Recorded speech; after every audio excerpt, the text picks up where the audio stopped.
Voces de cambio. Voces de cambio. Educación, política, economía, ciencia y tecnología, salud, cultura y toda una diversidad de temas en las Voces de Cambio. En las Voces de Cambio. ¿Qué tal? Muy buen día. Gracias por acompañarnos en esta emisión especial del periódico Cambio de Michoacán, que nos reúne para tratar un tema por demás interesante y que ha estado puesto sobre la mesa ya desde algunos meses, incluso años, que es la reforma a la Ley Orgánica de la Universidad Michoacana de San Nicolás de Hidalgo, nuestra máxima casa de estudios. Y para abordar dicho tema nos acompaña hoy aquí en cabina Rosa María de la Torre Torres.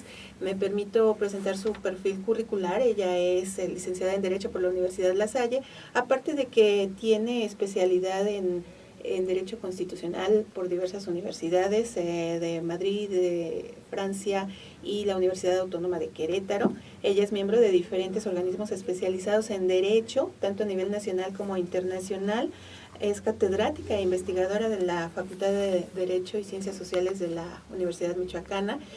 Fue secretaria auxiliar también en la máxima casa de estudios y actualmente es diputada en la legislatura en el Congreso del Estado. Diputada Rosy, bienvenida a Cambio de Michoacán. Muchas gracias por estar aquí con nosotros.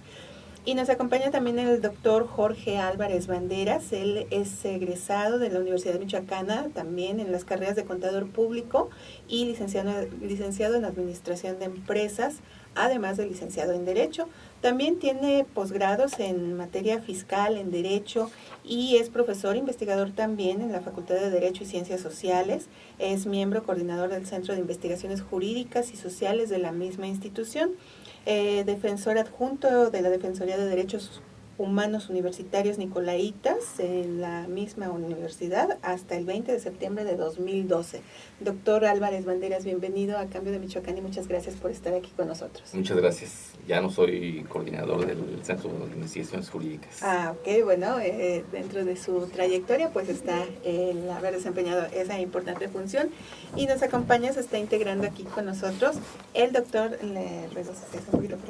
el doctor Eduardo Nava Hernández. Él es licenciado en Ciencias Políticas y Administración Pública por la Facultad de Ciencias Políticas y Sociales de la UNAM, en donde también cursó maestría en Ciencia Política, doctorado en Ciencia Política y además es catedrático en la Facultad de Economía de la Universidad Michoacana y miembro del Sistema Nacional de Investigadores desde el año 2006. En el caso de los tres, pues son miembros activos en la Universidad Michoacana, en la máxima casa de estudios del Estado de Michoacán, que como es bien sabido atraviesa por una severa crisis, una crisis financiera que se le puede atribuir a toda una diversidad de factores.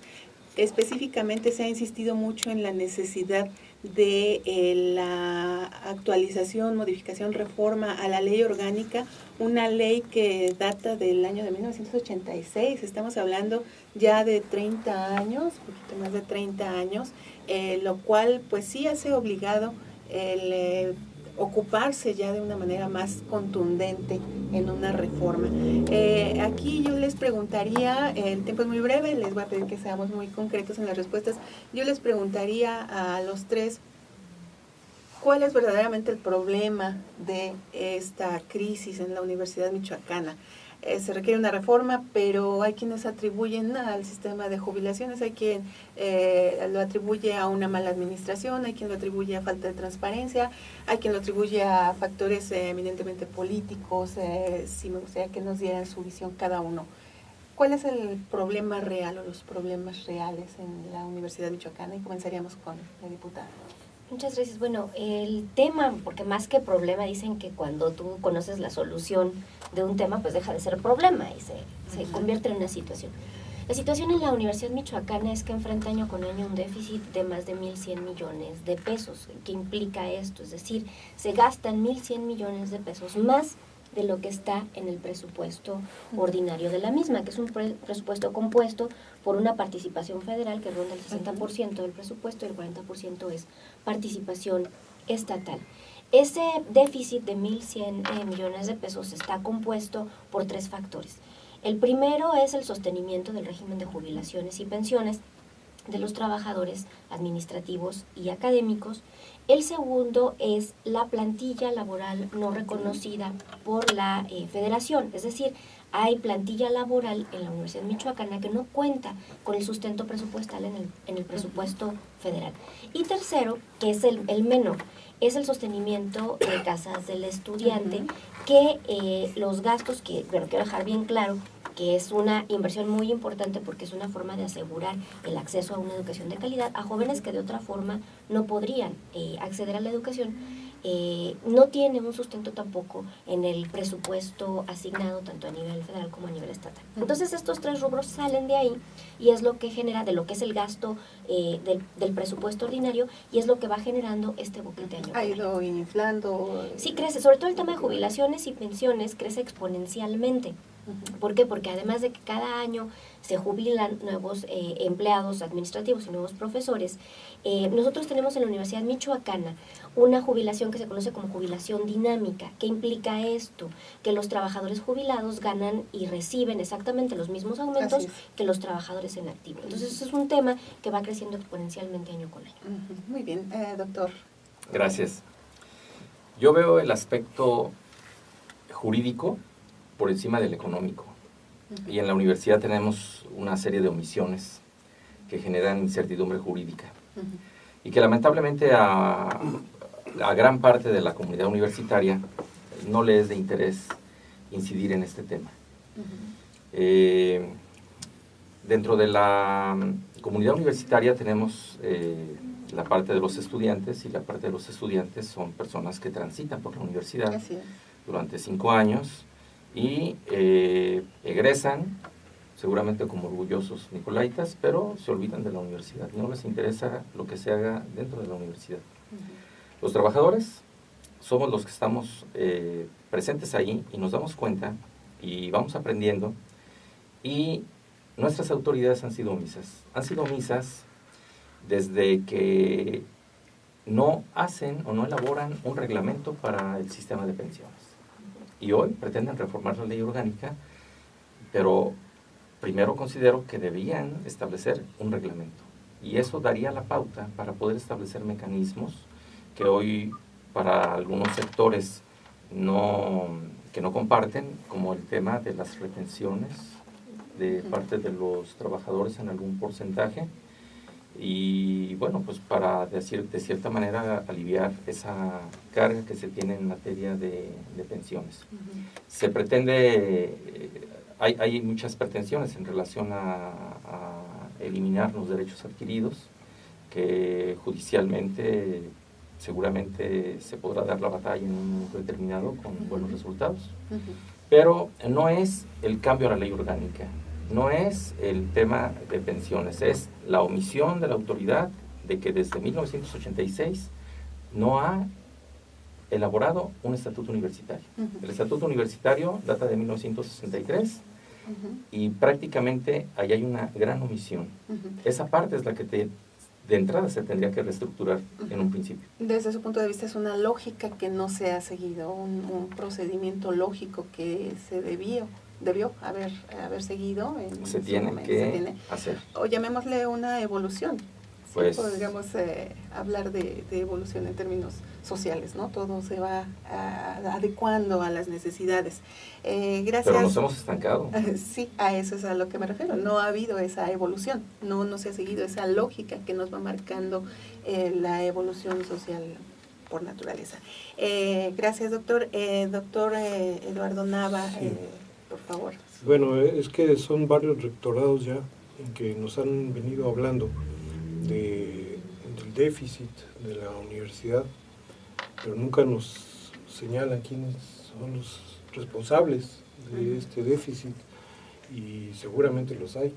Es decir, sí se ha gastado de más, sí ha habido dentro de la universidad un gasto excesivo en algunos rubros, pero dada la situación que vive la propia universidad y dada la actuación de cada uno de los rectores, pues nunca se señala de entre los responsables a quién se debe esta omisión, esta falta de señalamientos y a quién se debe el déficit de la propia universidad, y ese es el problema fundamental, me parece. Aquí la discusión, porque se ha convertido en una discusión, se basa en señalar culpables, ¿sí? Si han sido los rectores, si ha sido una mala administración, si el régimen de jubilaciones y pensiones, si los propios privilegios, se le han llamado privilegios a los logros sindicales, que como bien dice el doctor, pues estarían tratando de defender. Pero a ver, yo sí quisiera acotar, aquí no estamos hablando de privilegios, pues estamos hablando de los derechos que los trabajadores universitarios han ido adquiriendo a lo largo del tiempo. O sea, yo aquí quiero dejar bien claro cuáles son las bases de la discusión en este momento. Uno, hay ciertos sectores que pretenden que el Congreso del Estado haga una reforma unilateral, cosa con la que yo me he pronunciado y he dicho que estoy absolutamente en contra. Primero como universitaria, y se los he dicho yo a mis compañeros legisladores, que han incluso delineado la posibilidad de hacer esta reforma, que la reforma sería tendiente a modificar el artículo 29 de la ley orgánica, que yo misma como universitaria y como diputada defendería el principio de autonomía universitaria. Nosotros no podemos hacer una reforma porque ya no estamos en el siglo pasado o en el siglo antepasado, donde se podía pasar por encima de la universidad, y menos ahora que tenemos una universidad muy plural y muy pensante.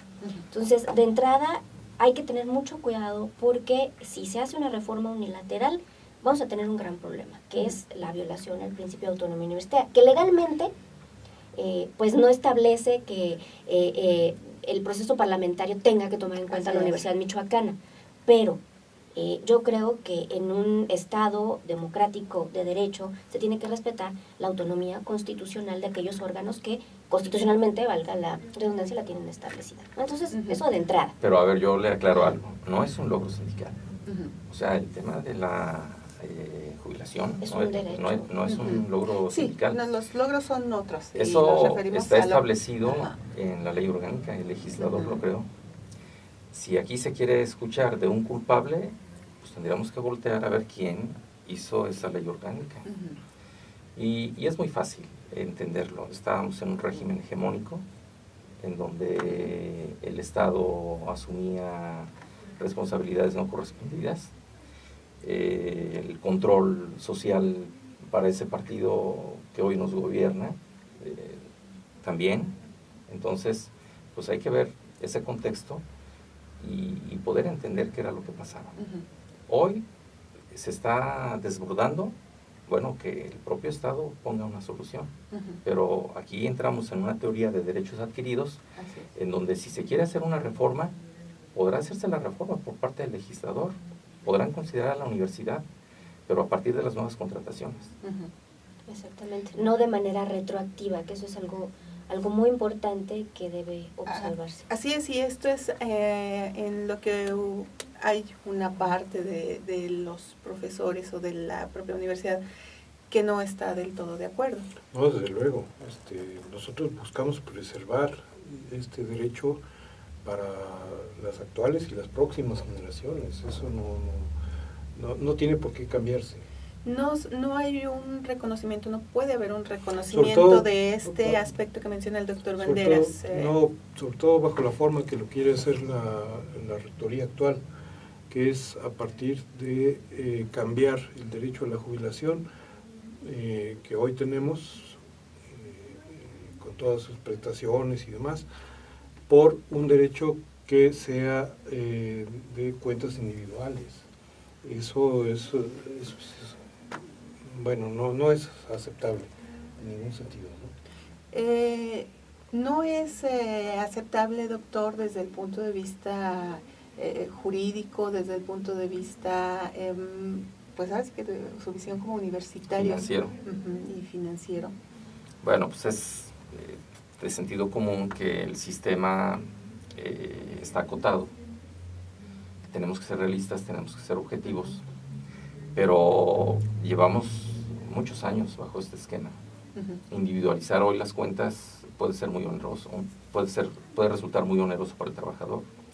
O sea, que de pronto a un trabajador como nosotros nos lleguen a retener un alto porcentaje, hay un detrimento en nuestra capacidad económica. Esto se debió haber previsto desde hace muchos años. Hoy debemos buscar una solución. Y la solución es que el Estado asuma su responsabilidad. El Estado fue quien creó la ley y el Estado tiene que asumir la responsabilidad, tiene que garantizar sus derechos. Le platico un caso, Veracruz. El sistema de pensiones de Veracruz, del gobierno del Estado,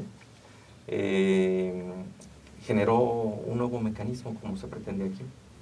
Los trabajadores se fueron al amparo, llegó el asunto a la Suprema Corte de Justicia de la Nación y el viernes pasado, a las 10, antes de las 11 de la mañana, se publicaba ya una jurisprudencia donde se reconocía que había derechos adquiridos por parte de los trabajadores y que no se les podía modificar. Entonces, ahí está un aviso en Veracruz de que si se llega a hacer algo aquí en el estado de Michoacán, tendremos que ir a defender ante el Poder Judicial de la Federación esta determinación. Y es que la propuesta de reforma resulta preocupante en un aspecto, en una interpretación muy ambigua que se hace de dos categorías jurídicas, los derechos adquiridos y la expectativa de derechos. A ver, lo que argumenta, lo que pretende esta reforma, me parece que aquí los tres coincidimos en que no se podría aplicar retroactivamente, ¿no? Pero lo que pretende esta reforma es solamente mantener en el régimen actual aquellos trabajadores que ya hubieran cumplido los 25 años. Nuestra ley orgánica, nuestros contratos colectivos establecen que nos podemos jubilar los trabajadores universitarios a los 25 años. Entonces pretenden que los trabajadores que tengan 24 años, 11 meses, migren de manera unilateral y arbitraria a este otro sistema, cuando, bueno, en eso me parece que los tres coincidimos que no se puede hacer, argumentando que estos trabajadores, a los que les faltaron un día, por ejemplo, para cumplir los 25 años, no tienen derechos adquiridos, sino tienen una expectativa de derecho. Esto me parece una interpretación, además de peligrosa, por ambigua y por farragosa, altamente judicializable, pues por la vía del amparo.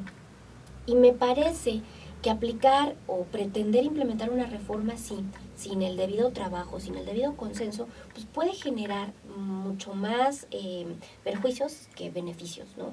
El tema, por ejemplo, de la inconformidad que manifiestan pues muchos trabajadores sobre el tema, vale la pena incorporarse. O sea, me parece que todos podemos coincidir que la universidad está en una crisis económica, todos podemos coincidir que valdría la pena y que es importante repensar el esquema de jubilaciones y pensiones en la Universidad Michoacana.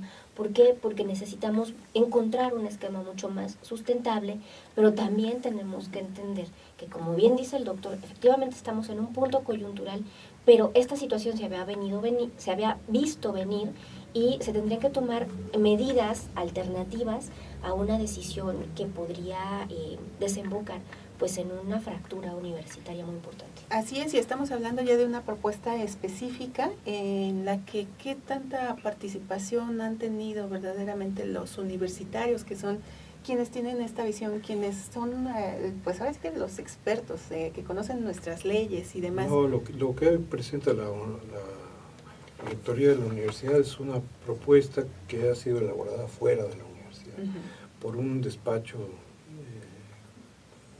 que, bueno, es de Saltillo y que ha vendido la misma propuesta a todas las universidades o a la mayoría de las universidades del país. Y eso es lo que nos quieren imponer ahora. Algo que no surge ni de los foros que organizó la rectoría junto con el Consejo Universitario, ni de los foros que organizó el SPUM por la reforma universitaria integral.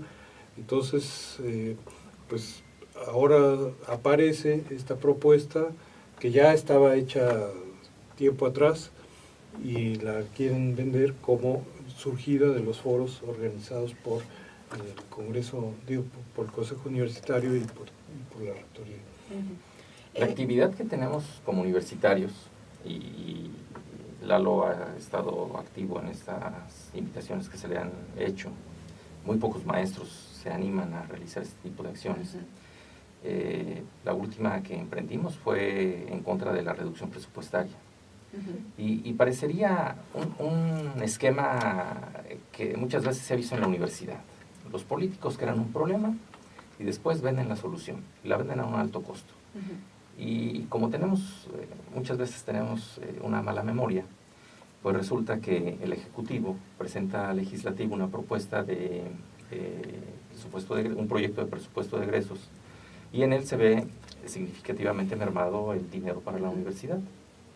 Esta es una propuesta que nace del Ejecutivo. El fin de semana el Ejecutivo dice que hay que ayudar a estabilizar las finanzas de la universidad. Entonces, bueno, pues él nos está vendiendo el remedio y el trapito. Ajá. Es una incongruencia, por un lado. Segundo, a nivel federal, el secretario de Hacienda dice que no hay dinero para rescatar a la Universidad Autónoma de Morelos ni a ninguna otra. Y hace años ya se nos olvidó el rescate carretero, el rescate bancario, si la educación es el pilar de los países. Entonces, ¿qué está sucediendo? Tenemos entonces otro problema, un problema de política educativa que pretende, de cierta manera, llevar a cabo una discriminación hacia ciertos sectores. Aquí inevitablemente las instituciones públicas pues quedan expuestas a ese juego de intereses. Está siendo el caso de muchas universidades. ¿Qué hacer? Aquí hay una coincidencia, como bien decía la diputada, en el sentido de que no se puede atentar contra un derecho que ya tienen los trabajadores universitarios, pero somos conscientes de que es necesaria una reforma. ¿Cómo hacer para que esa reforma salga verdaderamente de la propia universidad sin poner en riesgo su autonomía, que no vengan de otros estados a decirnos qué se debe hacer, cómo se debe hacer? ¿Qué se puede? Hay una parte importante, le acabo de decir al principio, que el Consejo Universitario sesiona para crear el reglamento de pensiones. Ahí tenemos a representantes y demos la lucha. Ahí se sienten las bases. Sí, porque no es un tema de ley orgánica. O sea, en la ley orgánica no debe venir establecido el régimen de jubilaciones y pensiones. Es materia, como bien señala, con pertinencia jurídica el doctor, que es un tema que corresponde a un reglamento. Lo que sí es importante es repensar y ser conscientes que, por lo menos para las generaciones venideras, para los nuevos contratados, sí vale la pena repensar el sistema. A ver, los universitarios nos jubilamos a los 25 años de trabajo cuando las leyes de seguridad social en nuestro país señalan 35 años de trabajo o 65 años cumplidos, ¿no? Tenemos una doble jubilación. ¿Qué implica esto? Que recibimos nuestra jubilación como trabajadores en activo completa, erogada por la universidad, y lo que cuando llegamos a la edad y semanas cotizadas que establece la ley de seguro social, tenemos la otra jubilación completa, ¿no? Y tercer tema, no se hace una aportación cuando en cualquier otro trabajo, en cualquier otro empleo, los trabajadores aportan algo al régimen de jubilaciones. El problema no es de los trabajadores, bien lo decía el doctor, es de quien en su momento creó este marco jurídico para que esta situación se pudiera dar. Repito, este esquema jurídicamente no puede cambiarse, no puede alterarse para los que ya están contratados, pero valdría la pena pensar en ejercicio de asegurar la sustentabilidad financiera de la universidad, que tenemos que ir repensando este tema, ¿no? ¿Cómo ha operado en otras universidades? Se ha generado un nuevo régimen y se ha hecho un esquema de migración voluntaria a través de incentivos muy importantes. Aquellos trabajadores que no deseen migrar al nuevo régimen no lo harán, pero a lo mejor habrá trabajadores, profesores, académicos, administrativos, jóvenes que tienen poca antigüedad y que a lo mejor les interesa algún esquema de beneficio de los que se ofrecen en estas bolsas y migran voluntariamente a estos esquemas. Eso puede ayudar a aliviar, y si no, pues asegurar que en un futuro los nuevos contratados tengan vayan integrándose hasta el nuevo régimen, ¿no? Así es, doctor. ¿Hay conciencia de que es verdaderamente una necesidad, de que se podría pensar en un esquema? Yo no lo creo. La verdadera necesidad es que se incremente el subsidio a la Universidad Michoacana, que está hoy por debajo de todos los medios nacionales, de la situación de la mayoría de las universidades del país. No recibe el suficiente subsidio, y eso es lo que ha impedido que cumpla a cabalidad las obligaciones, entre otras la de la jubilación, pero no es el problema de los jubilados, no es el problema de los que están por jubilarse, es el problema de que la universidad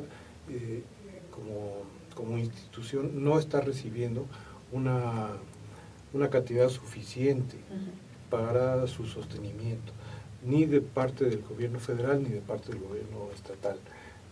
Es ahí donde está realmente el problema.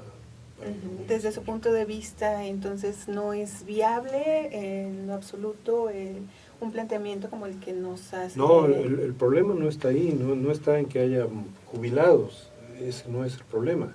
El problema es si recibimos o no un subsidio suficiente, y estamos por debajo de la media nacional. El tema de jubilaciones y pensiones representa 770 millones de pesos. El año pasado representó 770 millones que no están en el presupuesto. El régimen de jubilaciones y pensiones en cualquier esquema se integra, bueno, menos en la Universidad Michoacana, con aportaciones del patrón, aportaciones del trabajador y lo que en nuestro caso el Seguro Social gestiona y aporta el gobierno federal. Los trabajadores universitarios no hacemos ninguna aportación. Cuando se aumentara el subsidio, por ejemplo, el gasto por alumno, que efectivamente, como bien enseña el doctor Nava, estamos por abajo de la media nacional. Si se aumentara, ese presupuesto no vendría etiquetado para jubilaciones y pensiones. Ese presupuesto vendría etiquetado para gasto operativo de la propia universidad.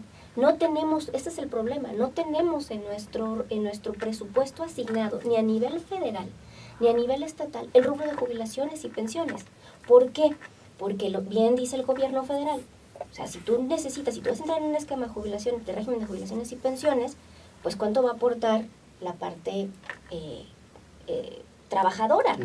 Laboral. Y esa parte viene... Y entonces ahí es donde está el problema. O sea, si se aumentara, yo estoy de acuerdo y hemos luchado porque se aumente, pero esos aumentos no irían a atender el problema de jubilaciones y pensiones. Por eso la importancia de tener un reglamento en donde hubiera un consenso generalizado y se dijera, bueno, ok, vamos a hacer aportaciones. Pero también a veces no entiendo a la propia autoridad universitaria. Este año, varios compañeros de la Facultad de Derecho fuimos y le solicitamos por escrito, se nos retuviera. Y hasta el día de hoy no se nos ha retenido nada. O sea, sé que esos pesos que se nos pudieron haber retenido no servirían para nada. Pero son un Pero ejemplo. sería el inicio, sería un buen principio. Y no lo han hecho, entonces no entiendo. O sea, quieren cambiar, pero no entiendo esa parte. Estamos ante una situación de omisión permanente por parte de las autoridades universitarias en algo que desde hace muchos años no se puede hablar de manera absoluta. Sí hay omisiones. Y no de esa administración. Viene... Las administraciones, podemos partir desde 1986, al día de hoy. Al final se ha de cierta manera hay omisiones. Creciendo la bola de nieve. Y también puedo reconocer que ha habido trabajo, pero en ese tema, pues no. El tema financiero... Ha habido omisiones y resistencias importantes. Ahora que pues se han convocado foros, etcétera, es muy poca la participación de profesores en estos foros. Hay una resistencia muchas veces poco informada a siquiera sentarse a repensar alguna posibilidad de solución, pues siempre en resguardo en primer lugar de los derechos de los trabajadores ya en activo, de los trabajadores jubilados, pero buscar alguna solución, ¿no? O sea, ha habido por un lado omisiones, por otro lado también ha habido pues grandes resistencias, ¿no? Bueno, el régimen de jubilaciones que nosotros tenemos no es algo que haya inventado tampoco solo la Universidad Michoacana. Era el régimen de jubilaciones que hace 3 décadas todas las universidades tenían, más o menos, pero se ha venido cambiando conforme a la lógica de pues de esto que llamamos el neoliberalismo, ¿no? Y la Universidad Michoacana es de las pocas instituciones que todavía no entran en esta nueva lógica donde el trabajador tiene que aportar. Ya aportamos nuestro trabajo para lograr la jubilación después de 25 o 30 años o sea, no es algo exclusivo de la Universidad Michoacana, no lo fue en el pasado, sino era una situación más o menos generalizada, era una situación de todas las universidades y de muchas instituciones en donde la parte patronal era la que pagaba la jubilación. Y ahora se piensa que es lo lógico que el trabajador tenga que aportar a una cuenta individual para lograr su jubilación. No es así, no era así hace unos años. Es la lógica solamente de esta nueva forma de ver las cosas conforme al neoliberalismo. El tiempo se nos termina, lamentablemente. Podríamos continuar abordando ya de manera muy específica toda una diversidad de aspectos, pero bueno, lamentablemente se nos acabó el tiempo. Yo les quiero agradecer y pues en espera, doctor, de que pues haya una decisión firme de avanzar con esa reunión de consejo universitario para trabajar ya de manera muy específica y concreta en que considera usted el primer paso. Pues yo voy a aprovechar el foro para invitar a mis compañeros consejeros universitarios de la Facultad de Derecho, que son los expertos en temas de derecho, pero que el han sido Consejo omisos Universitario también. no puede, en materia laboral, no tiene atribuciones. En relación a la elaboración del reglamento de pensiones. Pero siempre que sea en materia laboral, no tiene atribuciones el Consejo Universitario para pero opinar. tiene los conocimientos en No, pero sí materia pero ahí legal. con mucho respeto yo sí diferiría del doctor Nava. El Consejo Universitario como máxima autoridad, y si hacemos una interpretación sistemática y teleológica del principio de autonomía universitaria, el Consejo Universitario es el legislador máximo dentro de la Universidad Michoacana. Evidentemente este reglamento no puede estar por encima de lo que son los derechos concedidos tanto en la Ley Federal del Trabajo como en la Ley del Seguro Social. O sea, tendría que ser este reglamento respetuoso y observar los principios básicos contenidos en la Constitución y en las leyes en materia del trabajo, pero sí puede establecer lo que son directivas, lineamientos y procedimientos en materia de jubilaciones y pensiones, como se hace en muchas otras áreas administrativas y laborales de la universidad. Tenemos, por ejemplo, un reglamento de promociones que pues indirectamente tiene que ver con temas académicos y con temas laborales, ¿no? Pues ya nos invitará para otra ocasión para sí, por supuesto, y a eso iba yo. Qué interesante que se pueda dar ese diálogo y creo que ha estado haciendo falta para hacer mucho más por la universidad, de lo que requiere tanto nuestra universidad, pues para rescatarla, para ponerla a la vanguardia y para que sea pues verdaderamente una institución que siga dando mucho a nuestro estado, a nuestro país y al mundo, ¿por qué no decirlo? Sí, yo les agradezco muchísimo el haber estado aquí en Cambio de Michoacán, en espera de que pronto podamos reunirnos nuevamente. Y al público de Cambio de Michoacán, como siempre, muchas gracias y buen día. Voces de cambio, educación, política, economía, ciencia y tecnología, salud, cultura y toda una diversidad de temas en las Voces de Cambio. En las Voces de Cambio.